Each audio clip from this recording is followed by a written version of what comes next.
Just ask, are we waiting for anyone else?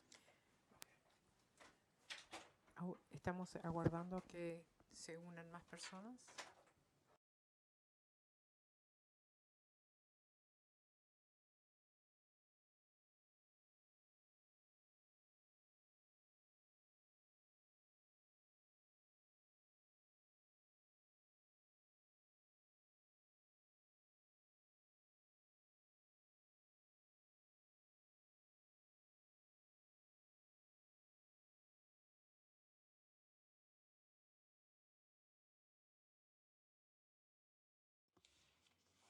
Mr. Coper. Señor Cooper. Gracias, señor presidente y miembros del tribunal.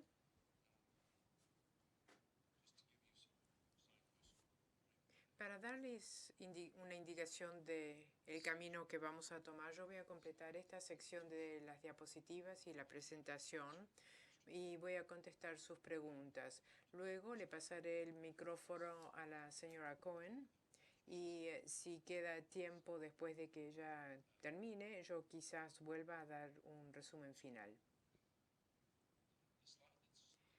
La diapositiva que estábamos viendo justo antes del receso tenía que ver con la anulación potencial de los lotes.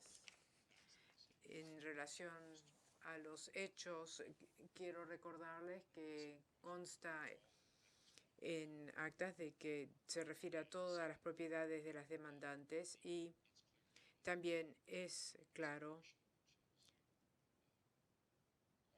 de que es una consideración que ha sido demorado por mucho tiempo. Una decisión debería haber sido tomada prontamente y 5 años después todavía no hay decisión y supuestamente estamos esperando el informe de un consultor independiente que hasta ayer o anteayer ni sabíamos que existía.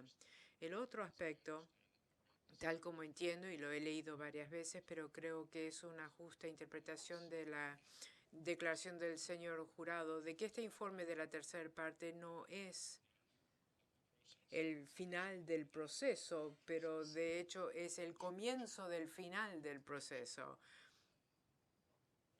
No sé cuál referencia es la correcta aquí, pero de todas maneras, al recibir el informe, el ministerio ha de considerar entonces o considerar la decisión si anular o no, y como él señaló, ese sería el punto de partida. La última viñeta. Es difícil reconciliar esa evidencia, esa prueba en un sentido práctico con los efectos perdurantes de los demandantes de que estos son solamente efectos que perduran. Los esfuerzos que están realizando los funcionarios continúan y son violaciones y no se ha llegado al fin, y si se desestima el reclamo de las demandantes, habrá mucho más que hacer todavía. Quiero hablar un poco del Estado y los testigos del Estado en este caso, y lo quiero hacer de la manera más respetuosa posible. Pero todas las analogías son imperfectas y algunas son peligrosas, pero mi amigo habló de esa analogía de un tren que salía de la estación. Lo hizo en su alegato de apertura. En mi escrito es claro que todo lo que suceda, el tren no salió de la estación desde hace mucho tiempo. Y si seguimos con esta analogía del tren en una estación, no es un tren, sino es un subte. Es un tren que sale y otro viene y hay otros que siguen viniendo. Y si es en una estación de tren ordinario, hay muchas plataformas. Algunos trenes sí se han ido en distintos horarios del periodo histórico. Algunos salieron hace muy poco, pero otros están todavía en la estación y van a salir en algún punto indeterminado en el futuro. Lo que es claro y que el planteo respetuoso que hago, estos no son los actos en que los límites de tiempo tienen realmente un propósito de encontrar una solución. Estas no son diferencias antiguas, sino que son diferencias frescas, actuales y que siguen perdurando entre las demandantes y el Estado. Y esto me lleva al punto siguiente. Y reconozco que la existencia de un derecho de acción, de decir que el Estado es responsable de sus actos soberanos, es una responsabilidad pesada y un desarrollo serio en el Estado de Derecho. Y mis clientes lo toman en forma muy seria y lo valoran. Pero también debo decir que aprecio que representantes y funcionarios del gobierno, y esto se ve muchas veces, encuentran que es difícil, complicado y a veces poco congruente con su experiencia habitual de sentirse hechos responsables en un entorno como este por acciones que han realizado como funcionarios del Estado, que normalmente no son responsables salvo en el régimen nacional y a veces nunca son considerados responsables.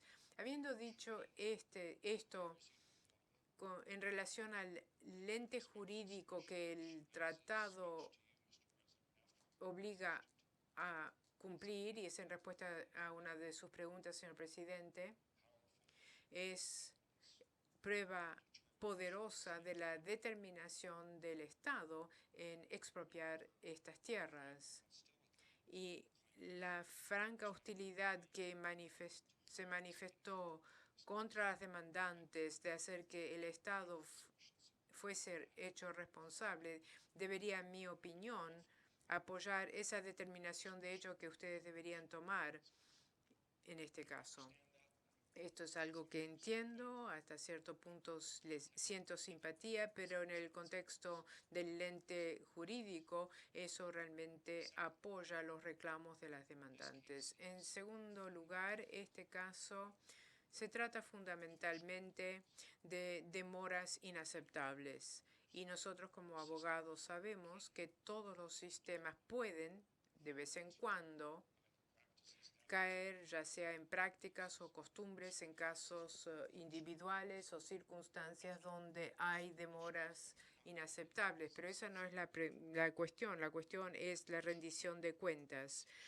El tratado fundamentalmente establece que si el Estado ha optado por demoras inaceptables en el ejercicio de los poderes del Estado y en relación con inversores extranjeros, pueden ser responsables en el sentido práctico en que deberán indemnizar a los inversores en los términos que han acordado a compensarlos formalmente. Es una carga muy pesada plantear una cuestión como esta ante un tribunal como este o un tribunal internacional, pero esa oportunidad es para llegar a una conclusión justa en virtud de la ley, en este contexto de la ley nacional. Es un medio mediante el cual el Estado debe asumir la responsabilidad de sus obligaciones. En última instancia, lo que las demandantes están solicitando es lo que deberían haber recibido según el orden nacional, que han sido frustrados en su obtención y por eso les están solicitando a ustedes que lo obtengan a favor de ellos. Yo les planteo que el testimonio del señor jurado apoya la conclusión de que en estas instancias el Estado ha manifestado una indiferencia congruente a procesar prontamente las expropiaciones y a actuar correctamente. La nueva evidencia corrobora el hecho que las demoras históricas son un producto de la acción del Estado y no un producto de la casualidad. Son el resultado de una serie de decisiones y no de una única decisión. No son el resultado de un error que perdura en cuanto a demora, sino que son el resultado de una serie de decisiones para demorar de que los propietarios reciban el valor de su propiedad y la indemnización a la cual tienen derecho. de algunas maneras es poco usual ver tan manifiesta determinación de obtener una demora, como uno puede ver en el informe de la Contraloría y las respuestas que fueron dadas y el testimonio del señor jurado. Y eso apoya la conclusión de que lo que tenemos ante nosotros hoy es pleno apoyo para la necesidad y la justicia de aplicar la promesa solemne del Estado de actuar sin demora.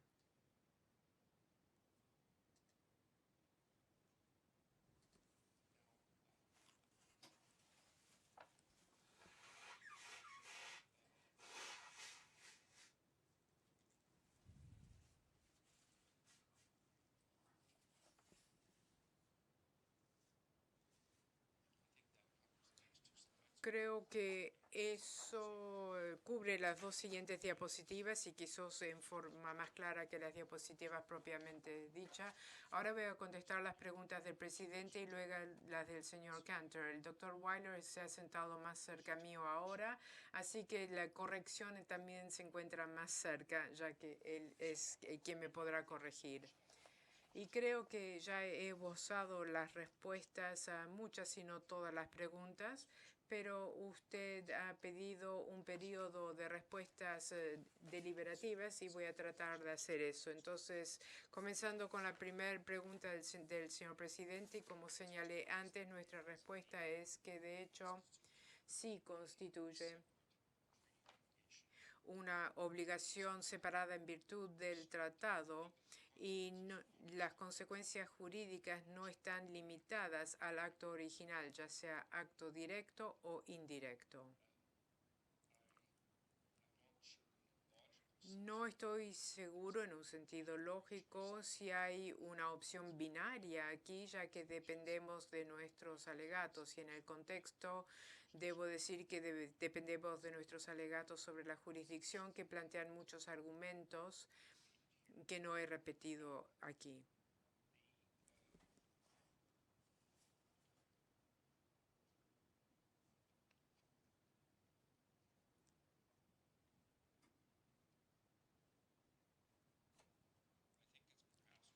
Creo que quizás vale la pena decir que hay dos aspectos en un sentido práctico, por lo menos, que se relacionan con este caso, donde hay una violación independiente, ya sea por la demora o demoras o medidas que resultan en una demora o extienden una demora, pero también una determinación subsiguiente de valor que es una violación del tratado.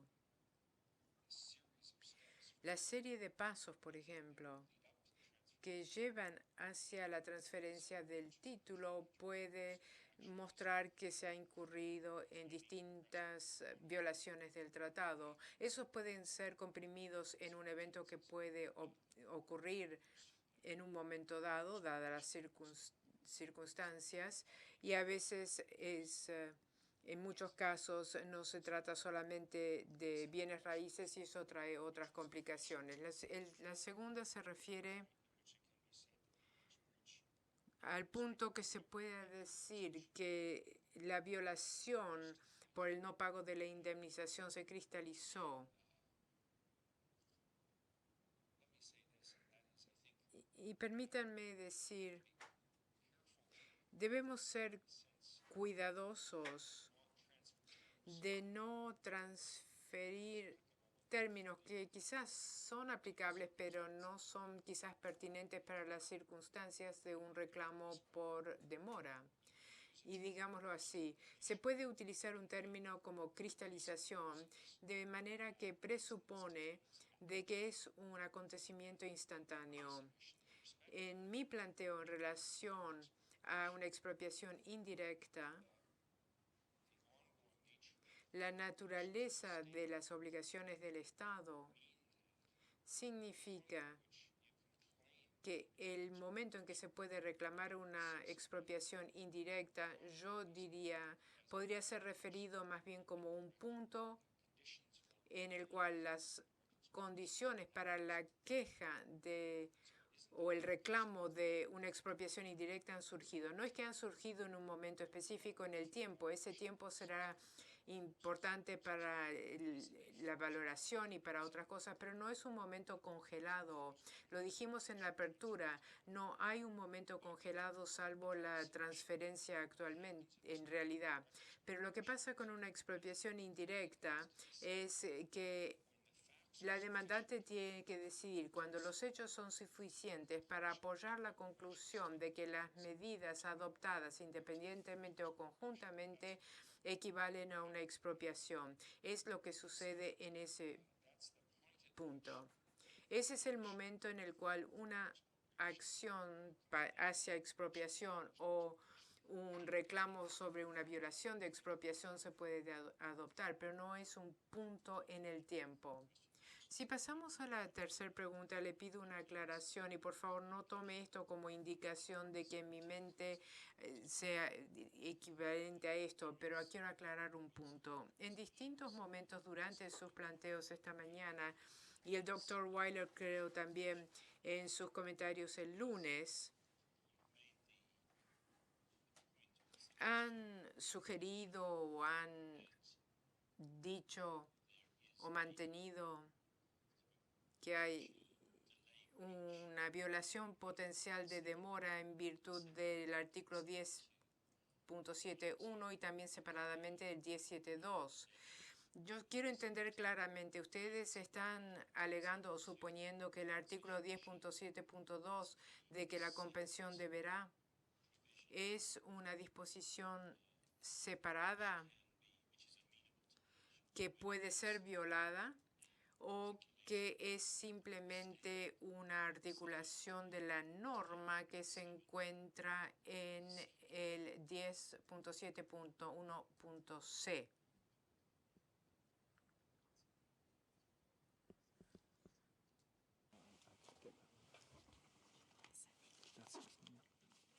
I have all sorts of people helping me. Tengo a muchas personas aquí que me están ayudando, pero creo que sé cuál es la respuesta, pero me alegro que me tengan responsable y que me hagan rendir cuentas. Básicamente, nosotros mantenemos y sostenemos los planteos hechos en el memorial y quiero ser explícito, que el párrafo 2 es una obligación separada y no es simplemente una definición de la obligación que aparece en el párrafo 1. Habiendo dicho esto, y no voy a repetir, y obviamente le recomiendo el razonamiento que está contemplado ahí, y hay un propósito en nuestros escritos en virtud de la Convención de Viena y otros. Existe una lógica para darle una vida separada de ser necesario. Habiendo dicho esto, y como usted debe haber notado, no es necesario, según nuestros planteos, de que usted llegue a esa conclusión, ya que nuestro planteo fundamental es una parte necesaria de las obligaciones en virtud del primer párrafo. La obligación de indemnizar debe ser oportuna y hay que establecer su valor. Y estas son obligaciones separadas, no es necesario, pero sí planteamos que en virtud de este tratado hay una disposición separada que apoya lo que se podría llamar que son obligaciones separadas.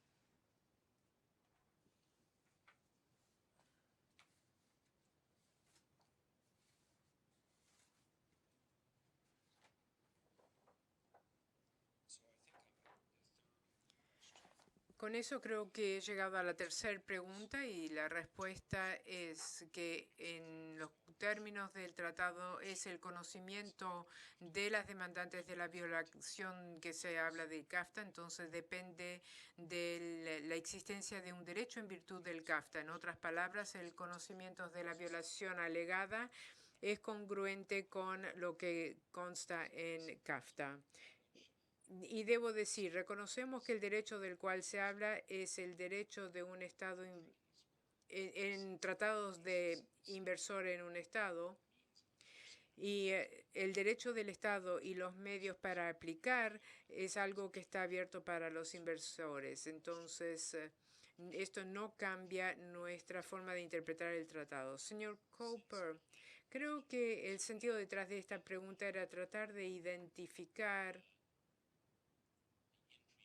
si la entrada en vigor del CAFTA el 1 de enero de 2009 para estos propósitos, para usar la palabra que usted ya ha identificado, debemos ser cautelosos al decir cristaliza la violación. Entonces tomemos el aspecto hipotético. El abogado de la otra parte especuló acerca de una expropiación que sucedió hace 30 años. Si la expropiación fue en los años 70, por ejemplo, y después de repente entra en vigor el CAFTA el 1 de enero del 2009, la única posible violación del CAFTA que podría haber surgido sería el 1 de enero de 2009. Entonces, viendo la terminología del artículo aquí, no se presentará reclamo bajo esta sección si ha pasado 3 años a partir de la fecha en que la demandante obtuvo o debería haber obtenido conocimiento de la violación. Y esto me parece es cuestión de entender de usted si conocimiento de la violación son los hechos fácticos asociados o si es las acciones relacionadas con la entrada en vigor del CAFTA. Sí, y debemos decir que es lo primero. Quiero ser claro, no estamos reclamando que CAFTA nos permite plantear un reclamo por la demora asociada con el periodo anterior al tratado. Eso lo reconocemos. Voy a tratar de decir un par de cosas. En respuesta al ejemplo planteado por mi colega, si una expropiación ha sido finalizada o completada y se completa antes del periodo del tratado, entonces perfecto, hay que definir lo que significa completar y si determinar que es completado y si se ha transferido ya el título, entonces se podría decir que es una expropiación completa. Puede haber muchos otros problemas, pero fácticamente ha sido completado. Puede haber violaciones, pero se ha completado. Si es un proceso expropiatorio que sigue, entonces sí cae dentro del periodo del tratado y el Estado ha asumido promesas cuando entró en vigor el tratado relacionado con expropiaciones que no han sido completadas. No hay disposición en este tratado que dice que las obligaciones del Estado no se aplican a procesos de expropiación en curso. Ese es el punto fundamental. Y estos son procesos expropiatorios que están en curso y ese es el punto fundamental que hemos planteado. También he dicho que el Estado adoptó medidas después de la entrada en vigor del tratado en el periodo de 3 años, por lo cual no hay base para la objeción jurisdiccional. Quiero aclarar entonces para asegurarme de entender lo que usted acaba de decir. Usted ha dicho demora en relación al periodo pre-tratado no surge. Quiero entonces aclarar. La evidencia de los peritos ayer, del experto de la demandante, es que él, bajo instrucciones, tomó el 27 de mayo de 2008 como el periodo para el avalúo.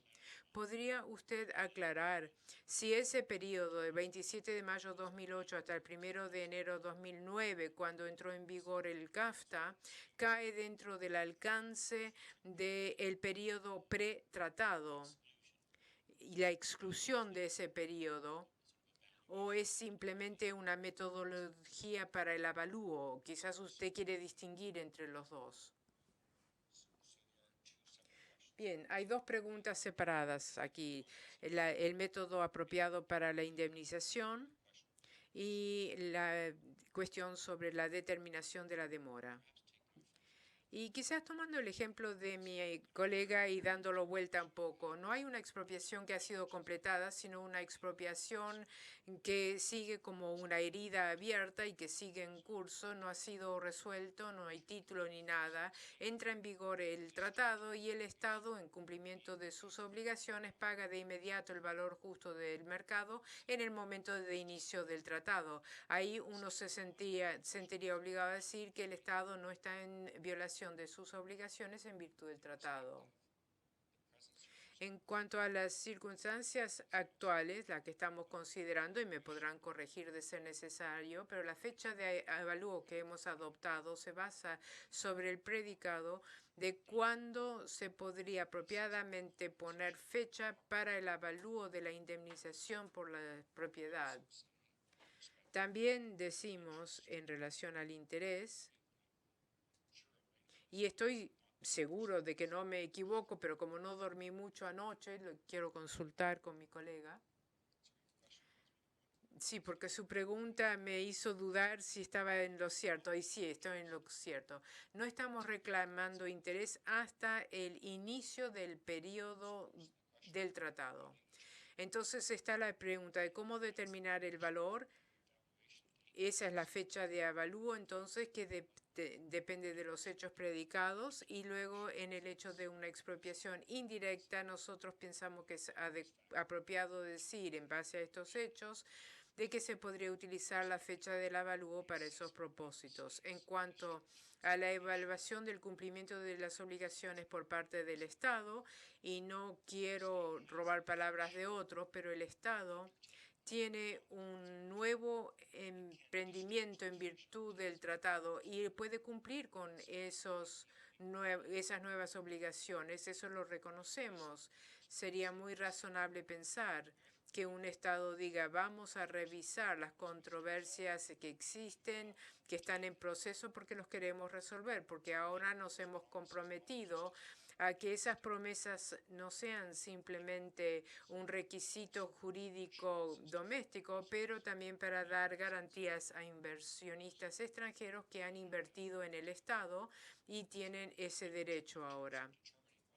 Entonces, para determinar si ha habido demasiada demora, nosotros decimos que los hechos predicados de cuáles demoras ocurrieron antes, el Estado no es responsable, pero si la demora es indebida, estos son hechos predicados que son determinantes. Pero usted dijo que no están reclamando interés a partir del 1 de enero. Pero para su avalúo de daños están reclamando daños que sí remontan anterior a ese periodo. Yo sé que la señora Cohen se va a referir a los daños, entonces no hace falta que hable de eso, pero simplemente si es parte de la respuesta de ella o si le quiere dar instrucciones, hágalo, pero quizás no es falta de congruencia, pero quizás yo no lo tengo en claro. Si no están reclamando intereses en el periodo anterior al 1 de enero del 2009, pero sí daños para ese periodo, sería algo que deben aclarar. Primero quiero repetir mi respuesta porque es un punto realmente muy importante, entonces lo voy a detallar un poco más y no hace falta que dejárselo a la señora Cohen, sino que sin de ser necesario me podrán corregir. La cuestión del laudo tiene distintos componentes. Si el Estado debe rendir cuentas pura y sencillamente por el pago de un laudo que en virtud de sus responsabilidades según el tratado, esos componentes por necesidad deberán incluir ya sea una violación de la provisión sobre expropiaciones o sobre la provisión sobre valoración, es necesario determinar cuál es el monto del principal, qué es lo que debería haber sido. Debido a la demora que surge en el periodo del tratado, el periodo cubierto ya por el tratado, entonces sería jurisdiccional. Y les voy a dar dos ejemplos.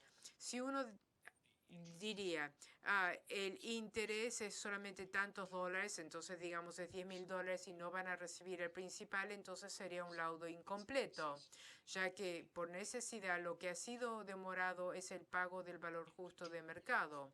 Al determinar el valor justo de mercado, en principio deben determinar este valor haciendo referencia a la expropiación. Y ese acontecimiento podría haber sido anterior al tratado, porque por cuestión de hecho están determinando cuál es el avalúo apropiado. El tratado no dice que lo tienen que hacer en el periodo del tratado. Les voy a dar un perfecto ejemplo.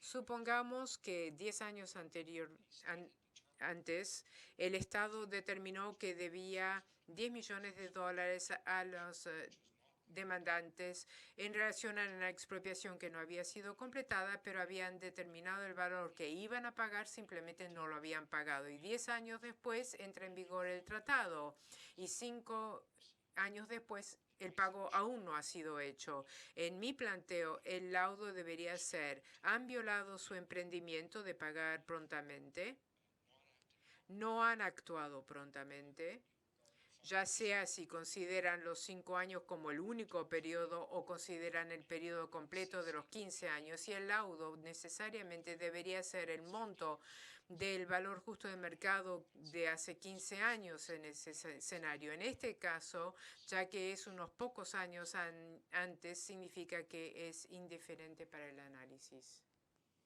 Gracias. I'm not indifferent to the analysis, but Yo no me muestro indiferente al análisis, sino que el hecho ese es indiferente para el análisis. Entonces, la quinta pregunta que usted hace se refiere a la fecha en que se podría haber tomado conocimiento de la primera infracción, 1 de enero de 2009, y qué impacto tiene eso en la prescripción. Por supuesto, nosotros pensamos que con respecto al puñado de casos en los cuales se tomó una determinación definitiva después del 1 de enero de 2009, recuerde que el valor se determinó claramente dentro de ese periodo de 3 años. Es imposible haber sabido que habrían infringido la norma de valor justo de mercado antes de esa fecha. Y ni siquiera me refiero a la situación en que el Estado rechazó por completo un análisis del precio justo de mercado, porque ese es un caso diferente. En nuestro caso, el Estado supuso que estaba haciendo un análisis de justo precio de mercado. En nuestro análisis no lo cumplió, pero en una situación diferente, el Estado probablemente pueda decirle al demandante que no va a recibir un precio justo de mercado y se aplicaría un análisis diferente. Sin embargo, en el análisis actual, este es el análisis de su pregunta. Con respecto a los otros lotes, los que no se han pagado todavía, las dos objeciones siguen en pie y vuelven a la índole de las obligaciones en el marco del tratado. Y, en mi opinión, eso se produjo dentro de ese plazo de 3 años, así que no depende del momento en que la conducta se considere, sino en el momento en que se debe haber tomado conocimiento de la infracción. Y por eso hago hincapié en los eventos más recientes y las medidas tomadas por el Estado. Gracias.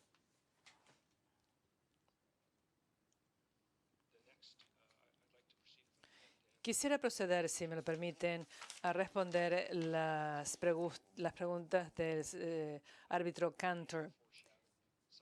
Tal vez me haya anticipado a esto en mis alegatos, así que no voy a tratar de repetir cosas intencionalmente, aunque no les puedo garantizar mi desempeño al respecto. Con respecto a la primera, yo creo que ahora, a diferencia de antes, tienen una comprensión cabal de lo que hizo la Contraloría.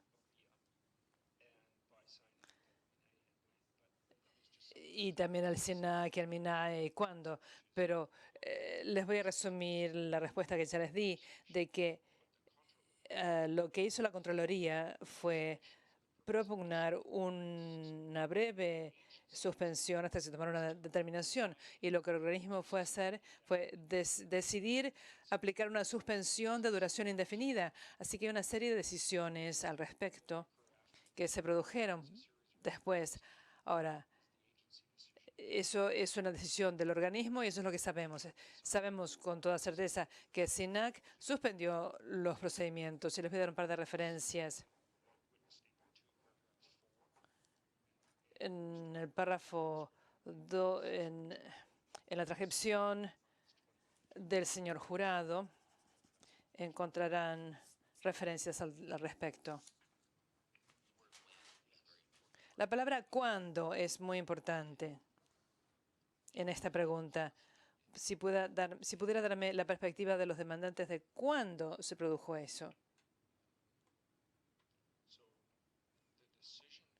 La decisión de suspender sobre la base del recibo de la Contraloría no puede producirse antes de mayo de 2010. Y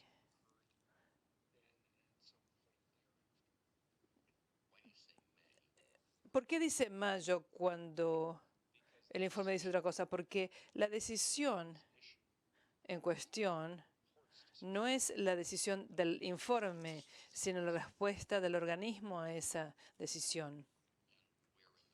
¿Y dónde en el expediente dice mayo? Mayo.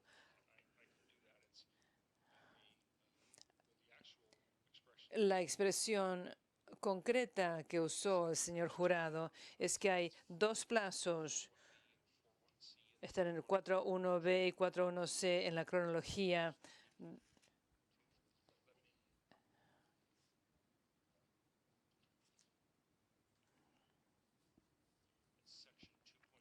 Sección 2.1.1, 4.1b y c. Y uno es una referencia a abril y otra es a mayo. Pero quisiera dejar en claro que ese es el informe, no es la decisión. Y de hecho es simplemente un asesoramiento del organismo y sabemos que el organismo lo tomó y sabemos que hubo una suspensión antes de la entrega del informe y sabemos que hubo suspensiones posteriormente, una continuidad de suspensiones. También sabemos a efectos de la jurisdicción que los demandantes no sabían de esas suspensiones, así que desde el punto de vista del conocimiento se produjo en el curso del procedimiento y está claramente dentro del plazo de 3 años.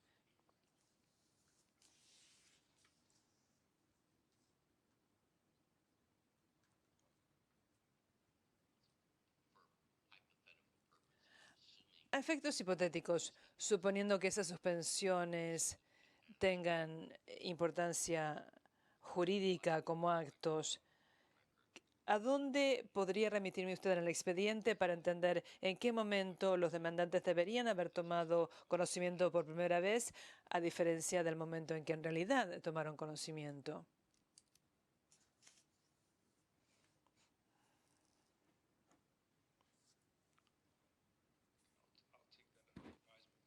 Voy a estudiarlo. En este momento no sé si hay prueba clara en el expediente de que tenían medios para tomar conocimiento de esa decisión. No tenían los medios para adquirir ese conocimiento de que el organismo había tomado una decisión nueva de suspender las actividades o el procedimiento de expropiación después del informe de Contraloría. O sea, hay diferencias en la prueba entre el demandante y la demandada. Y yo lo que entiendo del expediente es que la demandada se basó en el informe de Contraloría. Es decir, la decisión que suspendió el procedimiento. Y yo digo que eso no es lo que consta en el expediente. Y se admitió que, el señor jurado admitió que no era así. Ahora, un detalle. Antes de la audiencia se dijo que había habido un acto de suspensión antes de la recepción del informe. Eso no importa para nosotros, pero no estoy seguro de que eso se respalde en la cronología. Lo que es claro es que el organismo decidió suspender independientemente de las recomendaciones del informe. Y por eso le diría que ocurrió en algún momento después del plazo.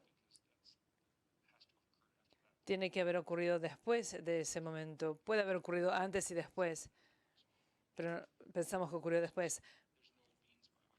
No hay ninguna forma en que se podría haber tomado conocimiento de eso antes del periodo de 3 años indicado en el tratado. Entonces, su presentación ¿Se refiere a los asuntos en los procedimientos administrativos o también los procedimientos judiciales?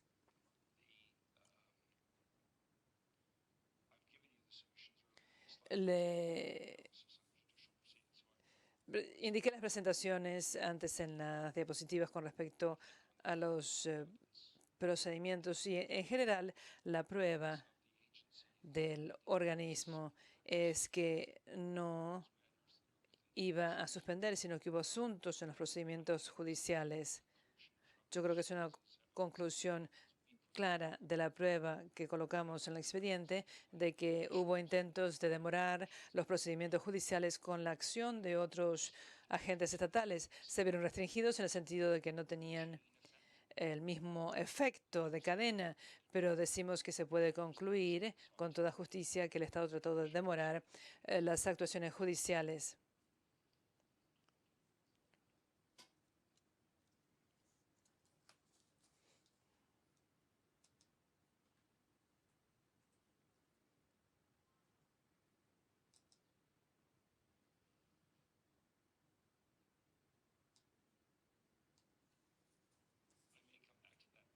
Tal vez vuelva a remitirme a eso en el tiempo suplementario.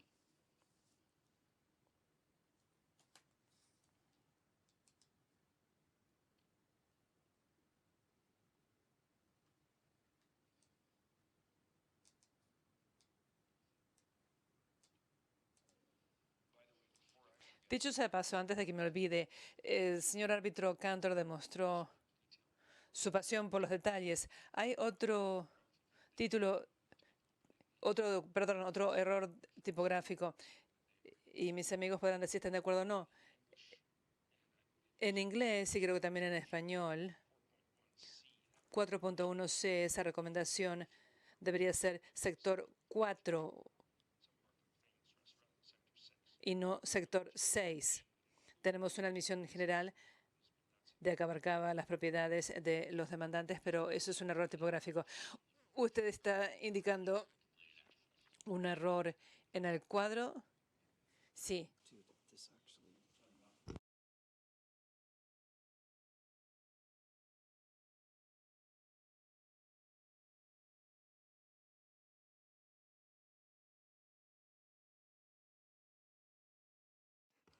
The other, Otra cosa que el doctor Waller mencionó fue en relación con el informe de la Contraloría. Hay una referencia a 221, pero debe ser 211. Eso lo podrían resolver ustedes, pero son dos problemas de navegación en ambos documentos que hemos encontrado.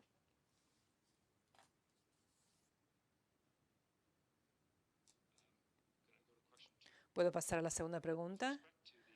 Con respecto a la pregunta 2, señor Cantor, la pregunta es si el asunto ha resultado en la continuación o el establecimiento de una suspensión. ¿Hay prueba de la duración prevista? Yo creo que ya me he referido a esto, pero formalmente en respuesta a su pregunta, entiendo que la situación actual es que la suspensión depende o está relacionada con la consideración de la anulación, de acuerdo con lo que dijo el señor jurado. Y hay un tercero que está realizando un análisis cuyo informe todavía no se ha recibido. Con respecto a la cuestión crucial de la duración, al conectar estas dos cosas, el señor jurado dijo que no podía asegurar al tribunal con respecto a cuándo se recibiría ese informe. Y como ya dije antes, ese no sería el fin del proceso, sino que sería el comienzo de ese proceso. Así que esa es la prueba que ustedes tienen sobre la duración prevista. Con respecto a la pregunta 3, el impacto de este asunto, como esas medidas no comenzaron hasta después del periodo de entrada en vigencia del tratado, ustedes tienen jurisdicción ratione tempore y como el conocimiento, como ya dijimos, tuvo lugar dentro del plazo de 3 años y la capacidad se produjo dentro de ese periodo de 3 años, no hay prescripción de esos asuntos de acuerdo con el tratado. Con respecto a la cuarta pregunta, si hay un impacto diferencial entre los reclamos de expropiación directa e indirecta. Los reclamos relativos a expropiación indirecta se aplican lógicamente a todos los lotes que todavía no han pasado de manos de los demandantes al Estado, pero sobre la base de nuestra definición de expropiación, incluso aquellos lotes que estaban sujetos a medidas de expropiación directa también han estado sometidos a expropiación indirecta. Así que esa población contiene lotes que podrían estar sujetos a expropiación indirecta. En nuestra presentación, las únicas excepciones son los lotes con respecto a los cuales el título ya ha sido transferido a Costa Rica. Con respecto a las nuevas medidas, ya he reconocido que la suspensión se aplica a los lotes que no estaban en el proceso judicial. En cuanto a la quinta pregunta,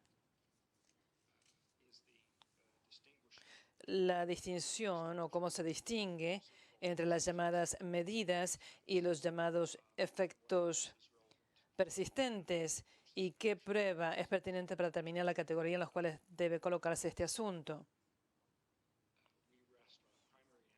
Nuestra respuesta se basa en que no estamos de acuerdo con la teoría de los efectos persistentes aplicada a los hechos de este caso. Puede haber muchos casos en los cuales pueden imaginarse un acto ilícito que tenga efectos persistentes, pero eso no se aplica a este análisis por las razones que ya hemos presentado.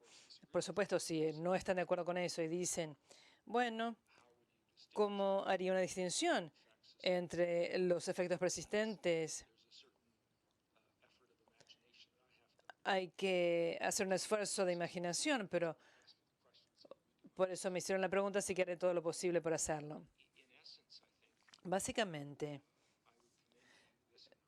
yo les recomendaría este análisis, es decir, preguntarse si el Estado ha tomado medidas en el sentido general que renueve su determinación o exprese su determinación de formas diferentes fuera de la omisión, el no actuar. Es decir, si hubo decisiones positivas de no actuar, que es en la práctica una opinión, pero de acuerdo con la responsabilidad de los estados, el Estado decide no actuar, o si tienen pruebas de una decisión positiva de prolongar en este contexto el retraso o la demora. Y estos son asuntos que no constituyen efectos persistentes. Y podría darles un par de ejemplos que podrían servirles. Si un Estado tuviera en su ordenamiento jurídico interno todo lo que esperamos y en un caso dado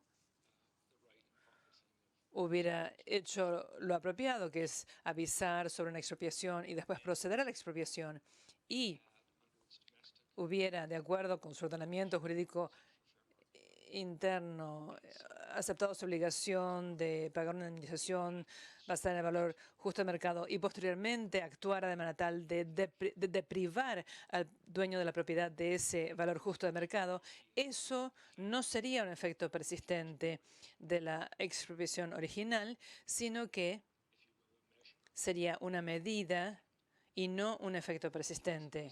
En cuanto a los hechos de este caso, voy a reiterar lo obvio. La historia de las demoras aquí no es una historia que consiste en un efecto persistente que pueda caracterizar la historia, como dijo nuestro amigo, de algo que el tren que salió hace muchos años y no hubo ninguna otra actividad en las vías. Por el contrario, en este caso decimos que hay abundante prueba de una serie de decisiones tomadas por el Estado de crear una nueva demora o prolongar una demora existente o crear posiblemente la posibilidad imprevista de otra demora. Y en esas circunstancias, y estoy tratando de serle útil porque hasta cierto punto estamos acá abriendo nuevos caminos, esta es la mejor manera de hacer una distinción en principio de lo que yo entiendo que es la propuesta de los efectos persistentes, a diferencia de medidas. No, no es una propuesta mía.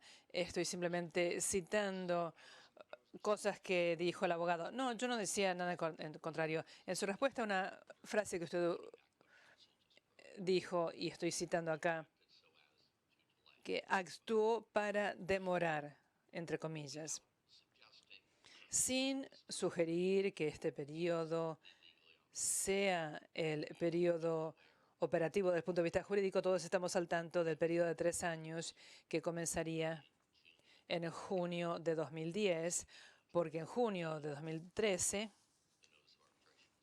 se presenta el aviso de arbitraje.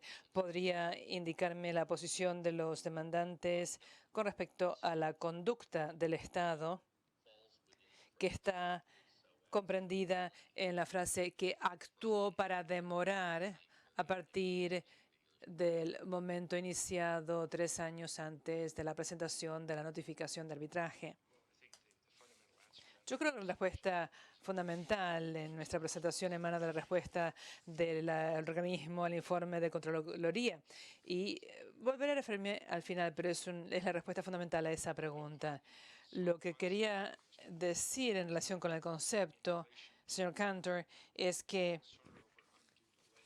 en caso de una demora indebida, hay demoras de distinto tipo.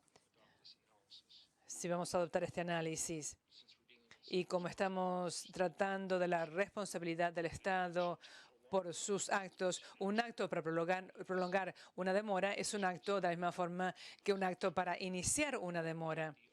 Así que la índole continua de la suspensión, la índole de la consideración del organismo extiende el plazo actual. Y por esa razón dije lo que dije al respecto. Para que me quede claro, la posición de la demandante es entonces que una vez que comienza una demora o comienza una suspensión, cada día subsiguiente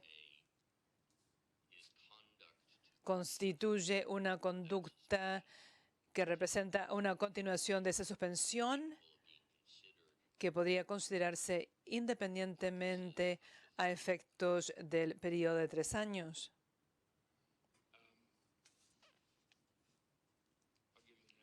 Le voy a dar una respuesta y después le diré que tengo que introducir algunos matices. Yo creo que usted está combinando dos cosas ahí en la pregunta. Con respecto al primer punto, nosotros decimos en general que una demora constituye una infracción continua después de transcurrido un plazo razonable, y esa es la aplicación apropiada de los hechos y del derecho a este caso. Ahora, si aunque el Estado decida o no hacer algo. Ahora, contrariamente, si a usted le parece que eso está mal sobre la base de los hechos y para que el demandante tenga éxito tiene que recurrir a otras decisiones, lo que diría es que esas decisiones no tienen que ser de índole diferente, no tienen que recurrir a un derecho, a una ley diferente, a una base diferente. Lo único que tienen que demostrar es que el Estado activamente trató de demorar para evitar la definición de efectos persistentes. Y lo que yo dije fue que los actos del Estado, y más recientemente hasta la actualidad, representan ese tipo de decisión continua de demorar. Es decir, prolongar la demora que existía o renovar la demora o prolongar la demora. Creo que el señor Vanuesa tiene una pregunta al respecto también. Muchas gracias. Sobre la misma línea, para entender lo que usted dice. Usted hace una distinción entre las demoras nuevas de las continuas. ¿Podría explicar un poco más eso, la diferencia que usted ve? Incluso con ejemplos, con distintas medidas. ¿Cuál sería una demora nueva a diferencia de una demora que continúa? Yo creo que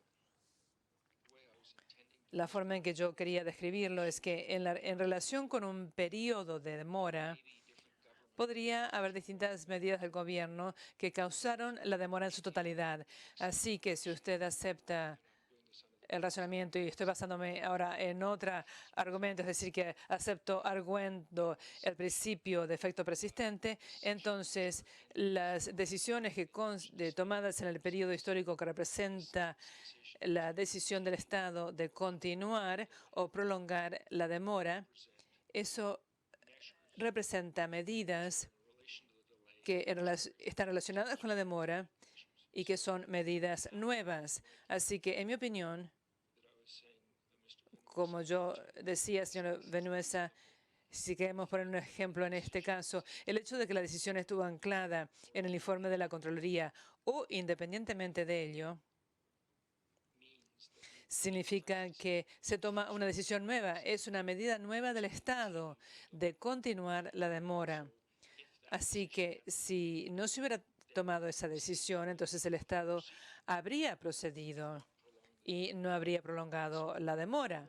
Así que lo notable en este contexto para los demandantes es que tenemos las obligaciones emanadas del tratado y un mes y medio después la Contraloría recomienda una suspensión breve, pero el Estado actuó para crear una suspensión indefinida que continúa y que no tiene transparencia y no sabemos en qué se basa, fuera de una determinación y una decisión de continuar esa suspensión. Entonces, podría decir esto para presentarle la anatomía de casos potenciales. Puede imaginarse una situación en la cual, de acuerdo con el ordenamiento jurídico interno, hay un plazo para cada uno de estos asuntos. Y en el curso normal de los acontecimientos habría una determinación del valor tomado en el sentido de una expropiación futura y también una fecha de pago. Y entonces podría imaginarse una situación que no es poco común, de que la persona encargada de ese proceso, la víspera de que deba hacerse el pago, decide postergar el pago. Esa es una decisión del Estado, es una medida del Estado que resulta en una demora. En retrospectiva, años después, podemos examinarlo y decir, ¿esa es una demora asociada con la primera medida? No. Si hace una distinción entre efectos persistentes y otras medidas, esta es una medida nueva. Así que en las pruebas que tienen aquí, sabemos que los organismos del gobierno y los funcionarios del gobierno tomaron una decisión nueva emanada del informe de Contraloría. Hablamos sobre el avance de esa decisión y claramente fue una decisión nueva. No resulta claro que siendo una decisión nueva, los demandantes tuvieran conocimiento de eso. Pido disculpas por explayarme en esto, pero quisiera dar seguimiento a este asunto con una pregunta propia y preguntarle si usted cree si es útil encararlo en estos términos y si lo es, cuáles son las consecuencias de encararlo de esta forma. Estoy tratando de distinguir entre una controversia única de índole compuesta que tiene una serie de actos o encararlo como controversias separadas. Por ejemplo, si vemos el periodo de prescripción, en el periodo de prescripción, una controversia que surge con respecto a una expropiación y una controversia que surge con respecto a la demora. Entonces, me gustaría que usted dijera si estamos tratando con una controversia única con un periodo anterior y uno posterior, o si se trata de controversias separadas. Si usted cree que es una única controversia, sería útil conocer su opinión muy focalizada, de acuerdo con el artículo 10.3. Este capítulo no obliga a ninguna parte con respecto a ningún acto o hecho antes de la fecha de entrada en vigor de este acuerdo. Y la pregunta que emana de ello es hasta qué punto estamos entrando en un terreno de oficialidad en el cual estamos viendo antes del 1 de enero de 2009 actos o hechos para fundamentar una determinación posterior al 1 de enero de 2009. Pero hay ciertas circunstancias que podrían impedir que lo hiciéramos.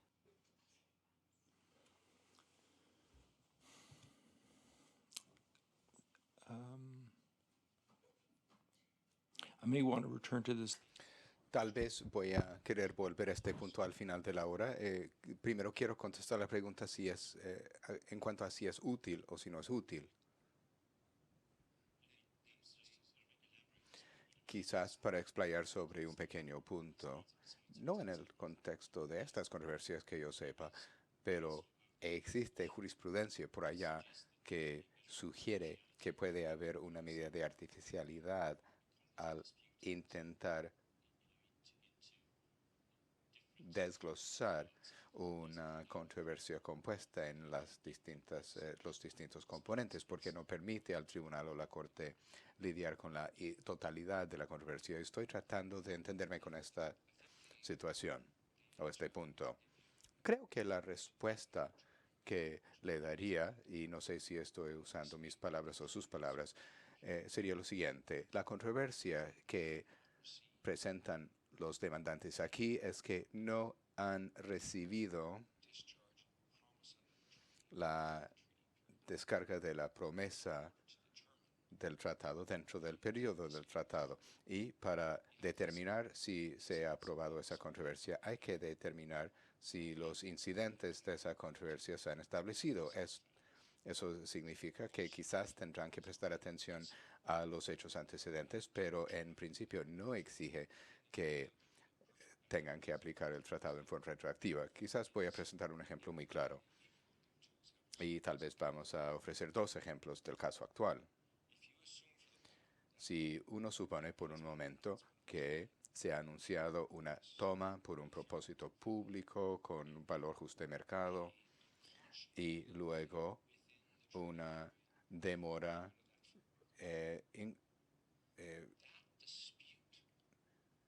exagerada sin el pago de ese valor justo de mercado. Es una controversia sobre la que tienen jurisdicción, tienen que evaluar si la demora ha incumplido las disposiciones del tratado durante el periodo del tratado. Y en cuanto a la artificialidad, sería totalmente artificial hacer caso omiso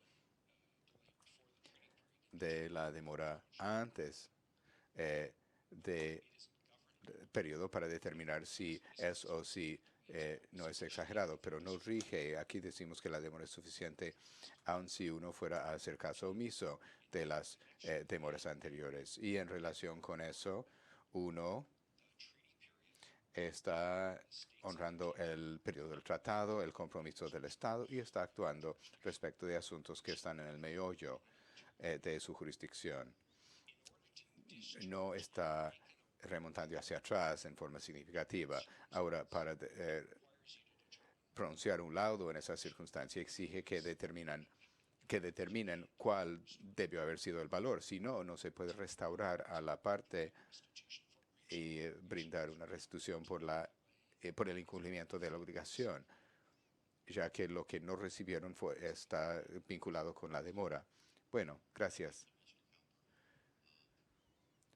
Ahora, señor Cowper, intentando seguir entendiendo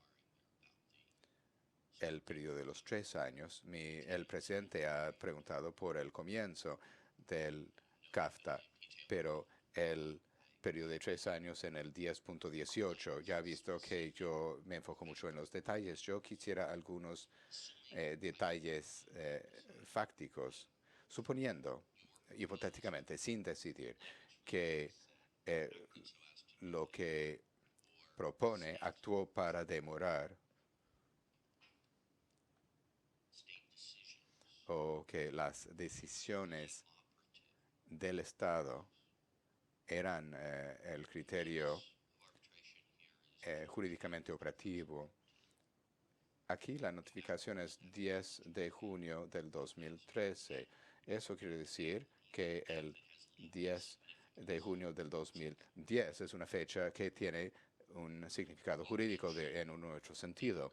Usted ha mencionado que la respuesta al informe de la Contraloría tuvo que haberse dado no antes de mayo del 2010, que antecede junio.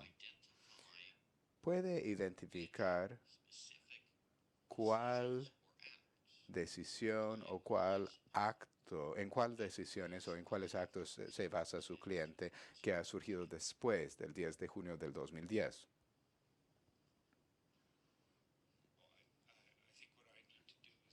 Bueno, creo que ya he respondido, pero voy a responder en forma más específica al final. Pero lo que yo digo que deberían poder concluir fácilmente sobre el equilibrio de las probabilidades es que las decisiones que ocurrieron en relación con el informe de la Contraloría se tomaron después de mayo. Ahora, el expediente no le permite determinar una fecha concreta, pero por supuesto las dos preguntas jurídicas operativas son: ¿qué es lo que sabían los demandantes? Supongamos por el momento que hay un estándar de debió haber sabido. Para que nosotros lo veamos con este estándar, es que no debíamos haber podido saber hasta el 10 de junio del 2010 qué es lo que sucedió. Ahora nosotros decimos que no se pudo saber sino hasta recibidas las presentaciones, pero esto lo lleva mucho después del 2010. Entonces nuestra posición específica es que el conocimiento del que habla el 10.18 ocurrió durante este procedimiento. Gracias por su paciencia. Puede continuar.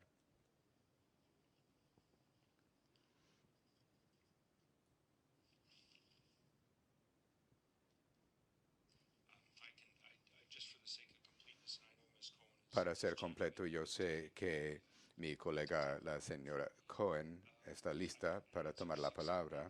Puedo responder a las preguntas 6, 7 y 8 muy rápido, y yo creo que quizás ya saben cuáles son las respuestas. Nosotros decimos que lo que hemos tratado está dentro de nuestra afirmación del reclamo, y se habla, la notificación habla de no tomar o no completar o no otorgar medidas necesarias o que provocan una mayor demora. Ahora, en cuanto a un nuevo reclamo, no es un nuevo reclamo, pero por abundancia de precaución, dijimos el 4 de agosto, si hubiera sido así, entonces buscaríamos modificar, ya que surgió durante este procedimiento. Ahora, es el artículo 22 de las reglas pertinentes del UNCITRAL, y si consideran que exige una modificación, decimos que no lo requiere, pero si requiriera, deberían de otorgar esa modificación. Bueno, el doctor Weiler va a cubrir el capítulo 17 en menos de 30 segundos. Bueno, tiene 30 segundos. Ha preguntado acerca del capítulo 17. Lo importante es darse cuenta que el artículo 10.2.1 dispone que en el caso de cualquier inconsistencia entre este capítulo y otro capítulo prevalecerá la medida de la inconsistencia. En este caso no hay inconsistencia, de manera que el capítulo 17 no se va a aplicar en forma directa. Pero yo diría que quizás van a querer ver el capítulo 17 en el contexto del artículo 31.3 de la Convención de Viena, o sea, el aspecto de contexto. Ahí se encuentran disposiciones interesantes que podrían plantear que ha habido problemas procesales en relación con las demoras en este caso. Yo les remito el artículo 17.6, oportunidad de participación pública, y además les remitiría al artículo 17.9, cooperación ambiental. Voy a dar la palabra ahora a la señora Cohen. Gracias, y supongo que van a cambiar de lugar. No hay micrófono.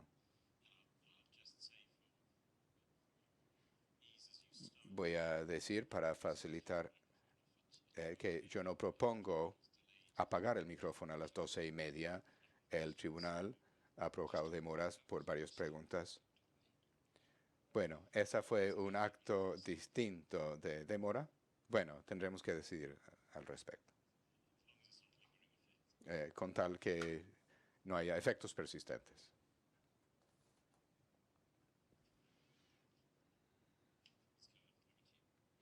Señora Cohen tiene la palabra.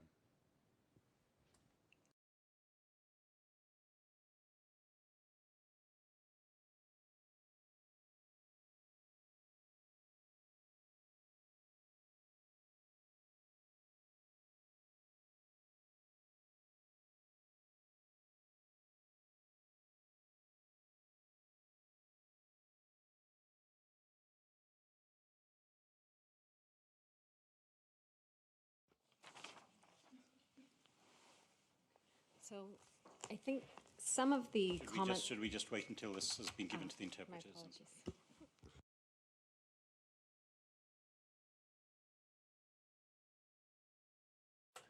Vamos a esperar que el documento se entregue a los intérpretes. Okay. Muy bien. Algunos de los argumentos que yo iba a presentar ya se han realizado, ya se han esposado. Ahora, así que voy a tratar de ceñirme a las 12:30. Ahora, en cuanto a los daños y perjuicios, una visión panorámica de los informes y de las diferentes metodologías que se han aplicado. Yo diría que el único avalúo ante el tribunal es el avalúo del señor Hedden. Es un tasador calificado que ha seguido las metodologías indicadas para llegar a los valores correctos para los lotes que son tema de controversia en este arbitraje. Pasando a la siguiente diapositiva, yo creo que el tribunal ya sabe muy bien que el valor justo de mercado es la medida apropiada para la indemnización. Los comparables que se utilizaron para determinar los valores justos de mercado son razonables, si bien no son comparables fácilmente disponibles en otros mercados. Los comparables que se escogieron se reflejan los valores apropiados al ajustarse de acuerdo con la metodología aplicada por el señor Hedden para los lotes B. Los comparables utilizados y los indicado estaban ubicados todos dentro de la zona de 75 metros más allá de la zona inalienable de 50 metros y los precios de venta de esos lotes reflejarían cualquier medidas o acciones lícitas y no expropiatorias de la República. Así que esto responde a la pregunta que se estaba tratando ayer. Ahora, los precios de venta de estos lotes son congruentes con lo que uno esperaría al realizar un análisis considerado del mercado y un análisis respaldado. Y establecí en el informe del señor Hedden, él analiza el mercado de bienes raíces en Costa Rica y es por eso alego yo que no tiene correlación con el mercado de bienes raíces en Estados Unidos. El gran auge en el mercado de bienes raíces en Costa Rica no fue comparable a muchos otros mercados. Hubo aumentos importantes en valor del 2003 hasta el 2007. Y esos aumentos extremos en el valor se reflejan en los precios de compra que uno ve tanto en los comparables como en los valores que estamos presentando como los valores apropiados o adecuados para la indemnización. Ahora, pasando a la próxima diapositiva.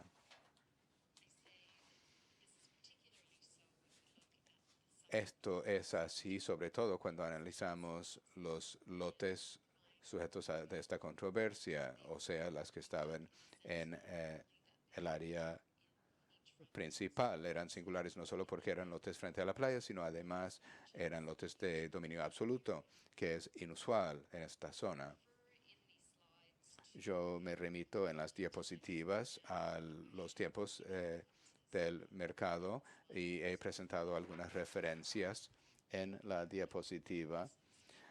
Así que dejo esto con el tribunal, pero hay muchas referencias en el expediente que indican en forma muy clara que el mercado no llegó al punto más alto y luego ha bajado en el 2006, sino que más bien siguió aumentando en valor hasta el 2007 y no fue sino hasta el 2008 que dejó de subir y donde ya no vemos aumentos significativos en el valor, pero mantuvo su valor durante cierto tiempo. Y la disminución en valor sucedió en el otoño del 2008 como la fecha más temprana en que se puede determinar qué sucedió. He incluido un elemento gráfico que habla de esta situación de qué pasó con el mercado en el tiempo.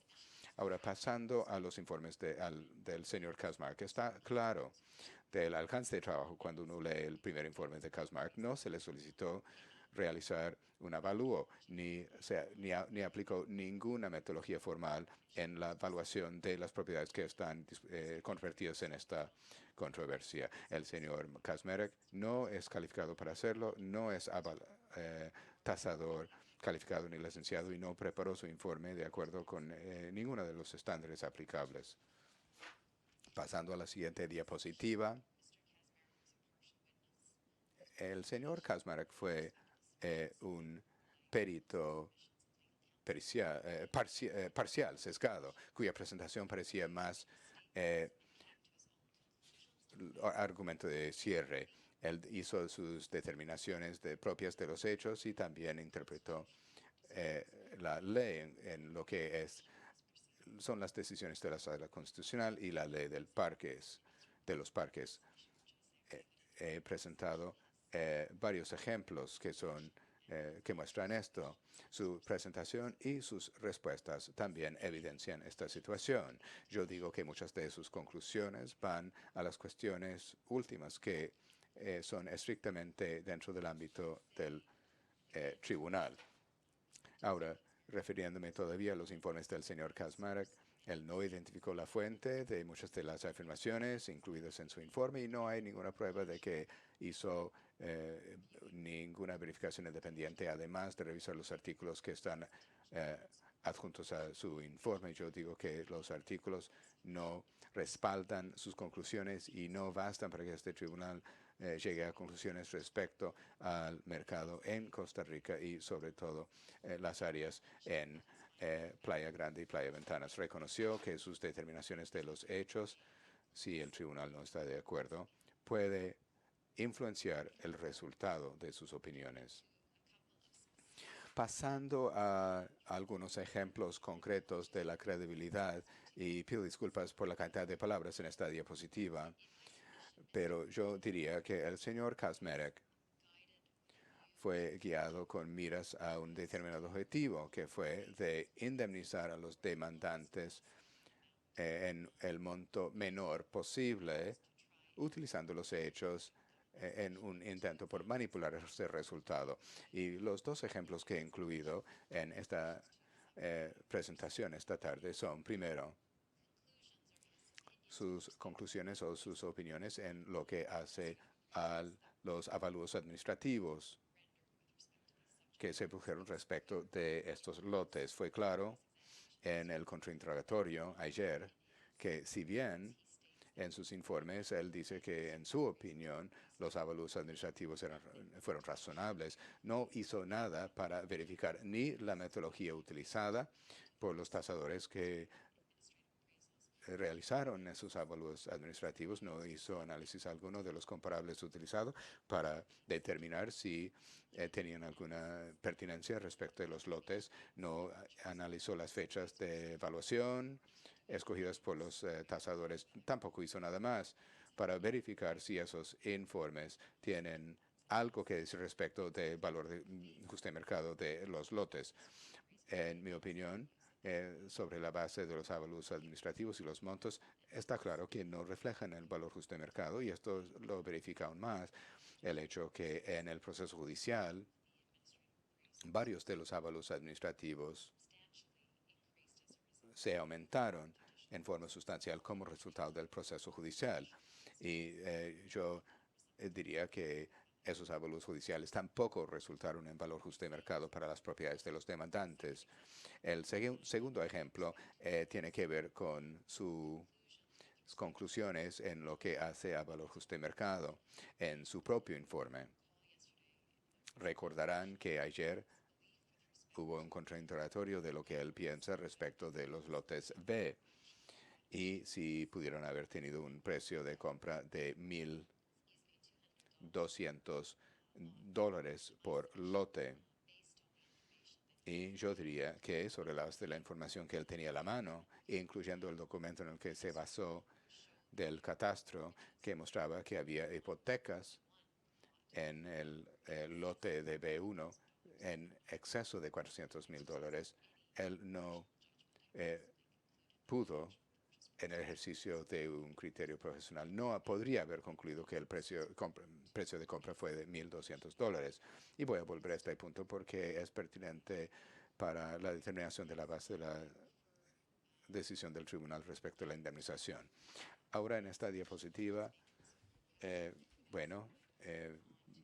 eso dice lo que acabo de decir, entonces pasemos a la siguiente. En lo que hace a la cantidad de la indemnización, y no he incluido el monto en las diapositivas, el monto se encuentra en la presentación del señor Hedden y el monto que se reclama son $36 millones más algo, dólares estadounidenses, y eso toma en cuenta los daños y perjuicios por división de lotes. Y debo decir, para que no se me olvida posteriormente, que la preferencia de los demandantes es que el Estado tome la totalidad de esos lotes sin dejar ningún remanente. Y si uno fuera a otorgar la indemnización sobre esa base, la cantidad de la indemnización sería la cantidad indicada en el informe de Hedden como el valor de esas propiedades antes de la toma o antes de que fueron tomadas. Entonces, para ser claro, hemos determinado el valor de los lotes, de la parte de los lotes que fueron tomados, y el informe de Hedden incluye los daños y perjuicios por división de los lotes, pero la preferencia, y está dentro de la jurisdicción del tribunal, otorgar a los demandantes y exigir que la República de Costa Rica expropie la totalidad de esos lotes sin dejar el remanente.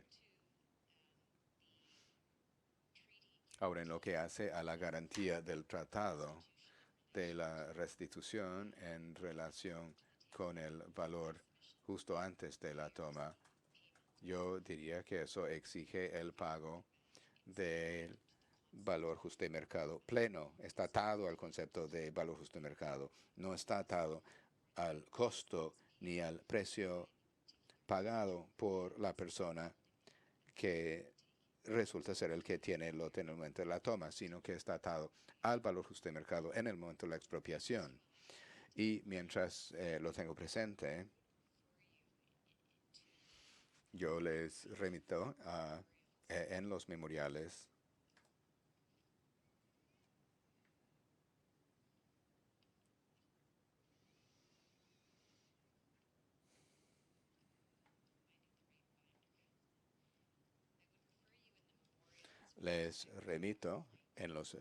respecto a este punto a la página 95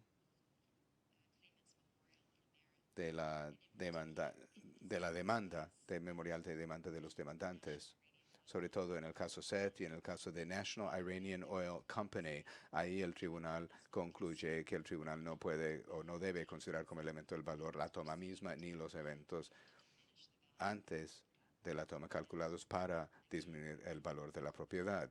Y de nuevo en Compañía de Desarrollo de Santa Elena, y creo que la República de Costa Rica conoce muy bien este caso, pues fue una decisión en un caso relacionado con Costa Rica. Ahí el tribunal determinó que la fecha de la expropiación para la evaluación es importante porque no hay ninguna prueba en el sentido de que su valor en esa fecha fue adversamente afectado por ninguna creencia ni conocimiento de que estaba por expropiarse. Entonces, el concepto de que la acción expropiatoria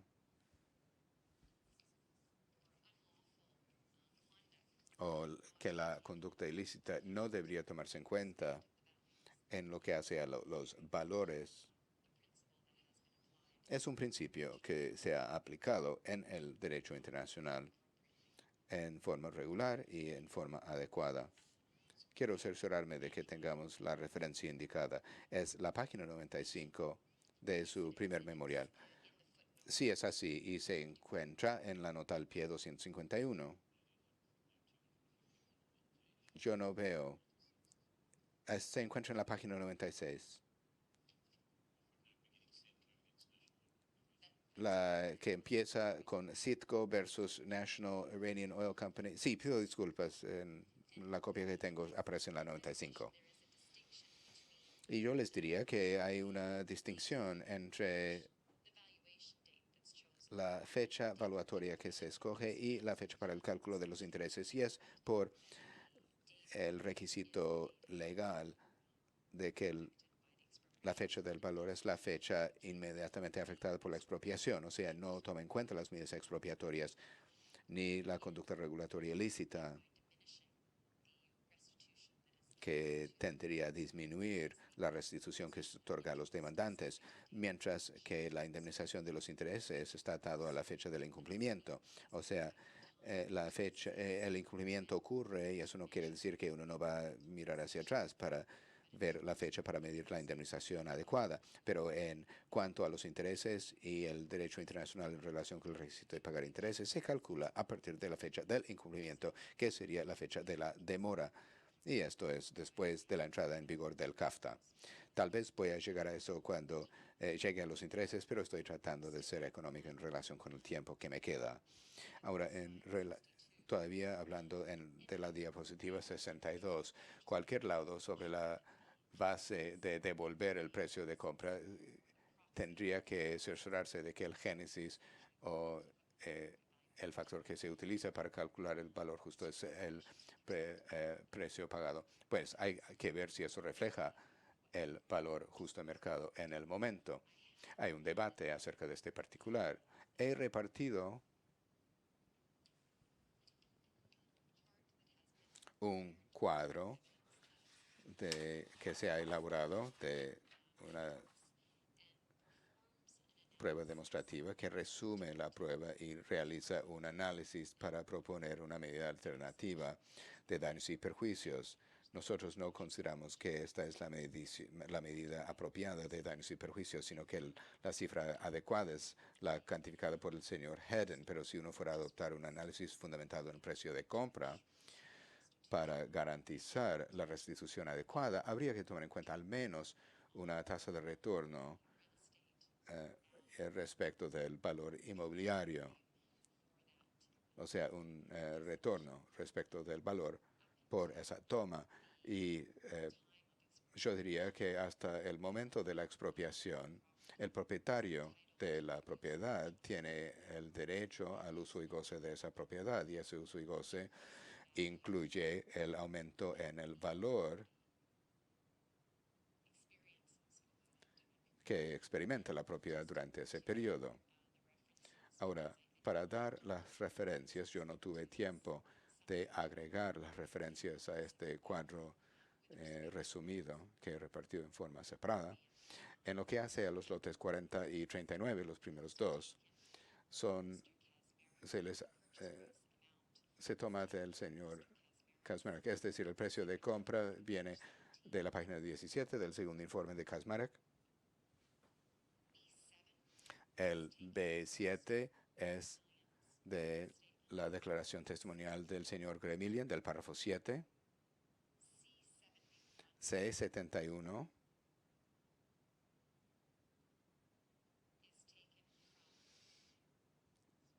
es de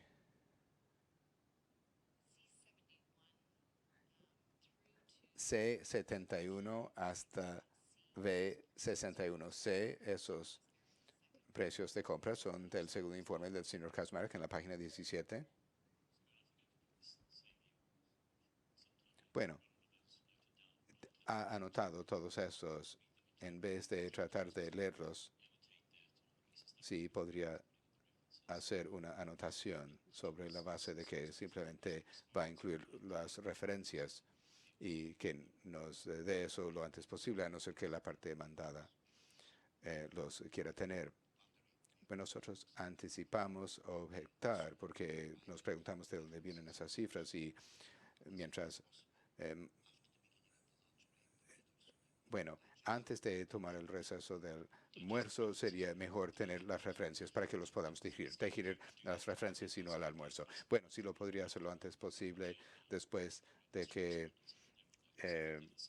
tomemos el receso. Creo que nos va a ahorrar algún tiempo. Con mucho gusto. So, but just to take you, Simplemente entonces para que vean el diagrama, lo que señalamos aquí es el costo de la propiedad, la fecha de adquisición, el retorno mensual que se le aplica por la duración del periodo.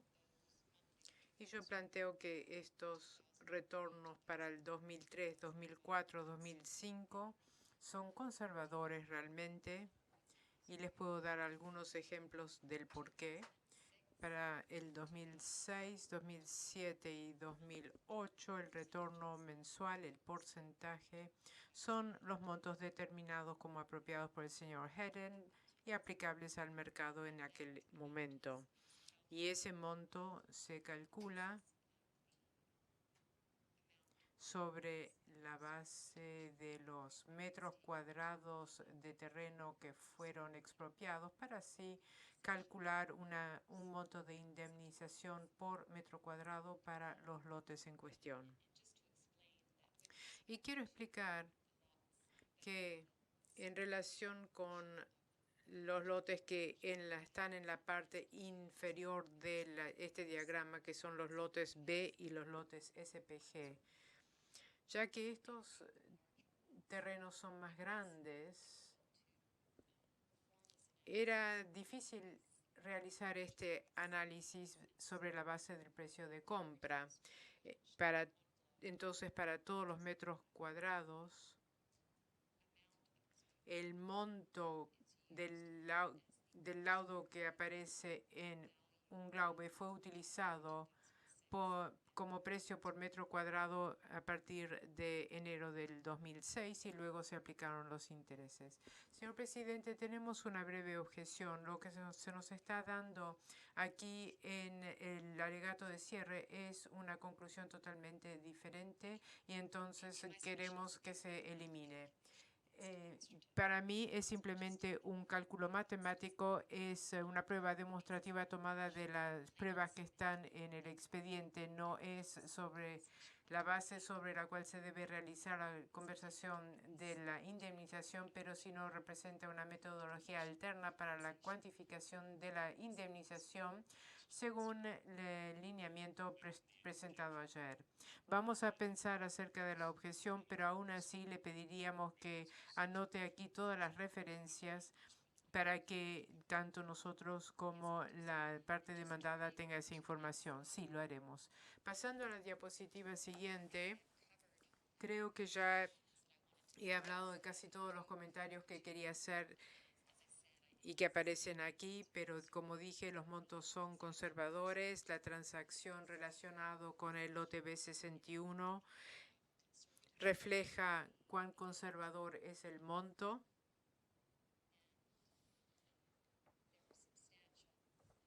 Y hay valores sustantivos y variaciones que se vieron en el mercado en aquel entonces. En cuanto a los daños en concepto de división, no tengo mucho que añadir, salvo que lo que distribuí no toma en cuenta los daños en concepto de división. Estos entonces se tendrán que añadir. O como señalé antes, y como alternativa, si la propiedad total ha sido expropiada, entonces habría que aumentar para tomar en cuenta que es la expropiación del total. Pasando al artículo 10.7 de CAFTA, ya he planteado que la intención es asegurar la plena restitución y por eso la base de la indemnización es valor justo de mercado. En la siguiente diapositiva, La demandada sugiere que pagar el valor justo de mercado resultaría en que las demandantes reciben una ganancia inesperada, pero yo planteo que hacerlo de otra manera podría resultar en alentar a los estados a que que adopten medidas ilegales de toma y de expropiación para así poder bajar el monto o el valor justo de mercado de las propiedades y así pagar una indemnización menor. Para mí son las medidas ilícitas y expropiatorias que han creado la posibilidad de especulación en el mercado. Y la demandada no debería recibir un beneficio por haber adoptado esas medidas, dándole a las demandantes un laudo en base al precio de compra en vez de basarlo en el valor justo de mercado de la fecha de expropiación. También les invito a que vean el segundo memorial, el memorial de réplica sobre el fondo, y en especial los párrafos 259 a 263, no, perdón, a 265. Yo no los voy a revisar ahora, pero estos párrafos se refieren a la jurisprudencia y pienso que será de ayuda para los miembros del tribunal. Pasando a la siguiente diapositiva, ya he hablado de la fecha de avalúo, no me voy a referir más a esto. Y ahora en cuanto a la decisión Unglaube. El lenguaje del tratado en cuestión en el caso Unglaube no es el mismo. Y en el párrafo 351 de la decisión de Unglaube, que pienso les ha sido suministrada por vía electrónica, en ese caso citan de las disposiciones del tratado. Es una base diferente, es una medida de indemnización diferente, tiene diferencias materiales. Eso es algo entonces que lo menciono. Pero en relación a las conclusiones y los peritos sobre indemnización, sé que había grandes diferencias y el tribunal comenta que la demandante pidió indemnización en la fecha de julio 2006, que dicen ellos fue el momento pico de demanda en el mercado. El perito de la demandada, que era el señor Kaczmarek, buscaba realmente que se utilice una fecha de avalúo 2003-2004. El tribunal estuvo en forma importante de acuerdo con el perito de la demandante, pero dieron su compensación en base a los 6 meses anteriores a la fecha que se determinó que era el pico de precio, el precio más máximo. Entonces se dio el laudo basado en enero 2006. Y para su referencia, les digo que en el párrafo 299 de la decisión de Unglaube se refiere a los valores que aparecen en los informes periciales y la fecha de tasación, la fecha de julio de 2006 para la franja de 75 metros fue de $5.190.000 por metro cuadrado o $692 por metro cuadrado. El valor que se otorgó fue de $3.100.000 fechado o a partir de la fecha de enero 2006. Entonces, para ese periodo de 6 meses, la diferencia de valor era un aumento de 67% por ese periodo de 6 meses que transcurrió de enero 2006 a julio del 2006 para la propiedad Unglaube, que yo diría es muy comparable a los lotes sujetos de este procedimiento, ya que está en la misma franja de playa.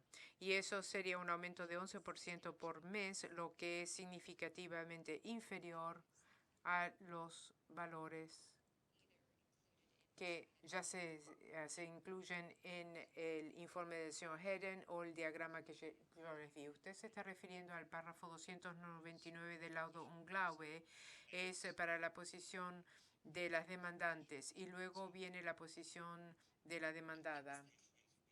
Lo vamos a encontrar en el laudo, pero no sé si la referencia que usted ha dado es la correcta. Bueno, lo verificaré durante el receso del almuerzo. En la diapositiva siguiente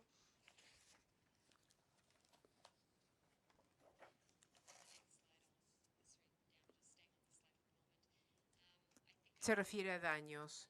Ya he dicho casi todo lo que quiero indicar acerca de esta diapositiva, salvo un aspecto. En este caso también hay un reclamo por daños basados en el artículo 10.5, dadas las circunstancias del caso. El monto de indemnización es el mismo, no hay diferencia en indemnización, pero la intención es de que las partes vuelvan a la posición que hubieran tenido si no se hubiera incurrido en las acciones ilícitas, y los daños son los mismos, sin tomar en cuenta cuál es la base que se utilice para el lado. La diapositiva siguiente, interés. Los intereses que se podrían haber obtenido si la indemnización se hubiera pagado y se hubiera invertido favorablemente es la medida de intereses.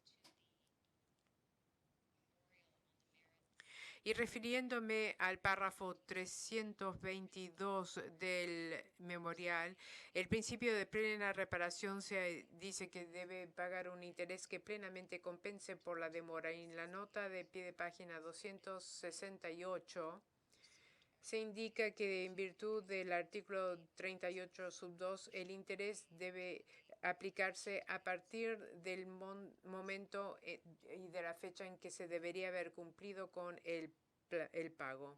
Entonces, invito al tribunal a que vea esas dos porciones. También les recomendaría que vean la dúplica sobre el fondo, párrafo, si quiero verificarlo. La réplica, perdón. Es el párrafo, pero quiero estar segura de darles el número correcto.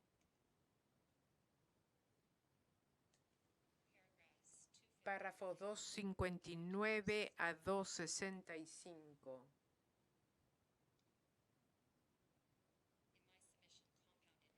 El interés compuesto en este caso es apropiado, ya que refleja una tasa comercial razonable, y en el contrainterrogatorio ayer señalé de que existen muchas circunstancias en el cual el interés compuesto se da cuando se aplica los intereses comerciales tal como se está solicitando en este caso.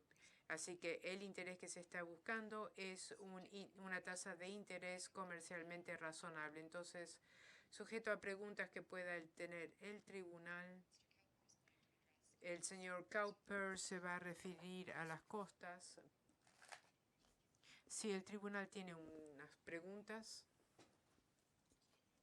Señora Cohen, muchas gracias, y rápidamente, como usted sabe, las partes tienen una diferencia acerca si las demandantes sabían o deberían haber conocido antes de la compra de sus terrenos, si deberían estar familiarizados del riesgo de una expropiación o, como se ha dicho en otros términos, de que las propiedades estaban dentro del parque, o porque existía confusión para determinar si estaban o no en el parque. Si hipotéticamente el tribunal habría de concluir que las demandantes sí deberían haber conocido del riesgo de expropiación antes de comprar los terrenos, en su opinión, ¿es esa una decisión que es relevante para el cálculo de la indemnización por la expropiación en virtud del CAFTA? En mi posición no es relevante a esa cuestión. De ser pertinente, ¿piensa usted cuánto tiempo debería tomarlo en cuenta? Creo que la forma en que el señor Hedden ha realizado su informe de perito toma en cuenta o utiliza comparables que estaban dentro del parque. Entonces, en la medida que el riesgo de expropiación estaba presente, ya estaría incluido, para utilizar un término genérico, pero ya hubiera estado cocinado dentro de los precios que hemos visto para los comparables. Ahora le hago la misma pregunta, pero relacionado con cualquier determinación independiente que pueda hacer el tribunal de que la conducta de Costa Rica era un incumplimiento de la forma de trato, incluyendo el trato justo y equitativo. Y si se determina que la demandante sabía o debería haber sabido de que estaban las propiedades en riesgo de expropiación y cómo esto afectaría el cálculo de la indemnización en esas circunstancias. In my submission, it would not.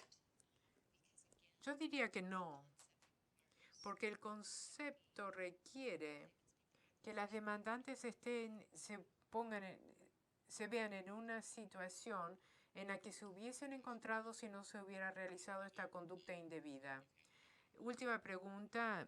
He visto que el diagrama que usted nos ha dado y que lo va a completar llega hasta la fecha del 2008. Algunos abogan por el hecho que, pensando en indemnización por la norma mínima de trato, incluyendo el trato justo y equitativo, que la fecha exacta para determinar daños en ese escenario sería la fecha del laudo y no la fecha de una expropiación hipotética. ¿Podría usted comentar acerca de cómo eso podría afectar una metodología alternativa? Lo que yo planteo es lo que sugiere la ley de arbitraje, es que es la opción de la demandante si la fecha aplicada debiera ser la fecha de expropiación o la fecha del laudo. Y típicamente es la fecha o el valor mayor que se debería considerar.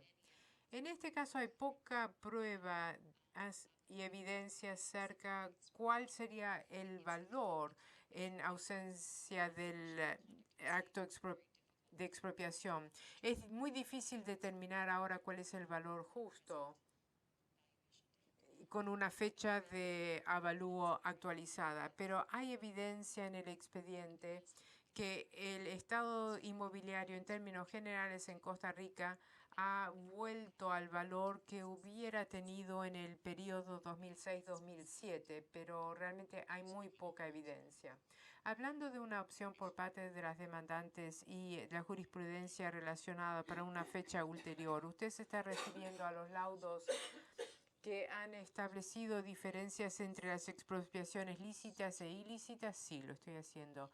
Y a su conocimiento, ¿esa opción se encuentra también en laudos que tienen que ver con un incumplimiento de la norma de trato justo o la norma que incluye el trato justo y equitativo? No que yo sepa. Gracias, no tengo más preguntas.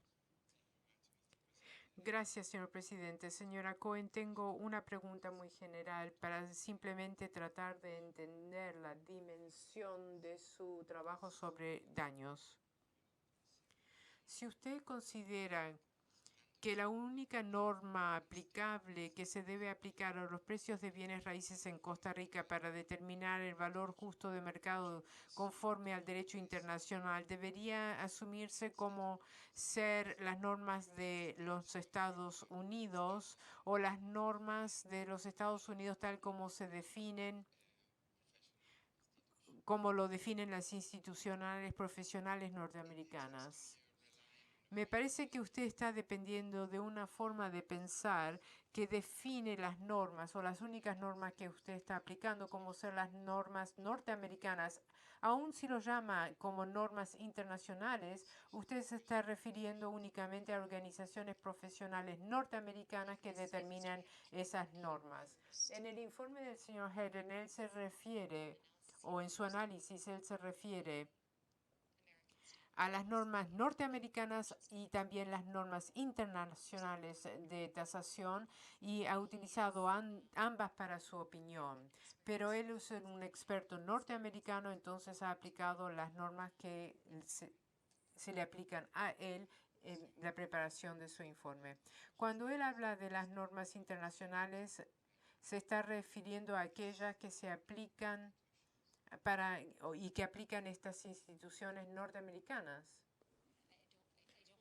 No sé en las cuestiones que tienen que ver con este procedimiento que se haya hecho una distinción entre las normas internacionales o las norteamericanas. Señor Cooper, ¿usted quería hacer unos comentarios en conclusión?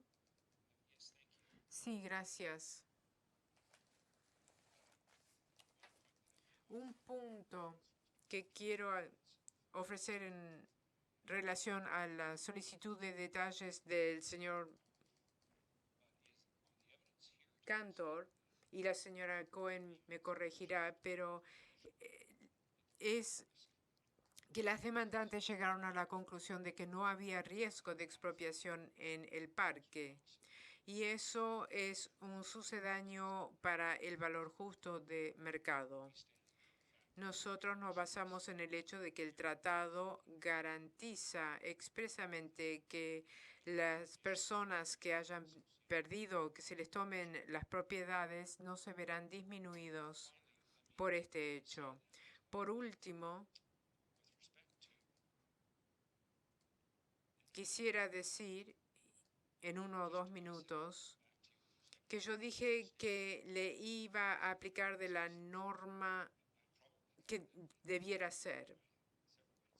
Probablemente ya lo mencioné en una de mis varias respuestas a sus preguntas, pero el punto que me gustaría marcar es si las demandantes deberían haber sabido en febrero de 2010 y si debieran haber conocido la fecha para la decisión del ministerio, es separado de que deberían haber conocido de la decisión que se tomó más tarde. Entonces, en cuanto a la aplicación del periodo de los 3 años, no es que mayo es la fecha mágica, pero es la medida en que deberían haber sabido que otra medida podía ser aplicable y eso debería ser en el periodo de 3 años. Nosotros decimos que tiene que estar en los escritos, pero aún si no está en los escritos, debiera ser después de junio del 2010. Eso es mi respuesta. Ahora, costas, y seré muy breve. Las demandantes piden que recibir costas y una medida, un valor normal de cálculo de costas y de los honorarios de los abogados.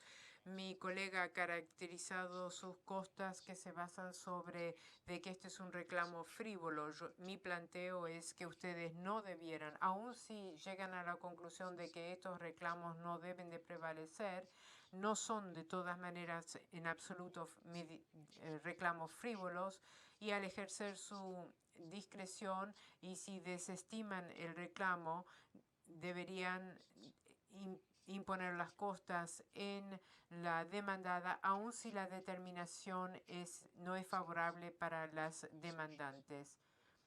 Y esos son los planteos para las demandantes. Les agradezco su paciencia y por una mañana que hemos disfrutado. Muchas gracias, señor Cooper. Señor Alexandrov, estamos en sus manos ahora. La idea era tener un receso de 12:30 hasta las 2, pero si usted piensa que necesita la media hora adicional, podríamos volver a las 2:30 y si no, yo estaría muy conforme con que volvamos a las 2.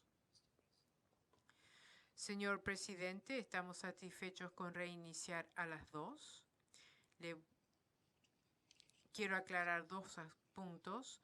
Primero, si debemos excedernos un poquitito del tiempo que se nos ha asignado, espero de que se nos dé la misma cortesía que al abogado de la otra parte. Sí, usted puede entender desde ya de que tendrá la misma cortesía. La demora para el abogado esta mañana fue dada las preguntas del tribunal. Y nosotros también esperamos que tengan preguntas para nosotros. Y segundo, le pido que repita sus instrucciones de que se nos den esas referencias cuanto antes para que podamos verlo y estar listos a las 2 de la tarde para referirme a lo que he planteado en mi objeción. Consta en actas y veo que la señora Cohen está escribiendo rápidamente y ustedes recibirán cuanto antes las referencias. Puedo intercambiar copias o versión con usted en 2 minutos. Entonces, con eso estamos satisfechos con comenzar a las 2. Muy bien, entonces el receso será hasta las 2 de la tarde. Gracias.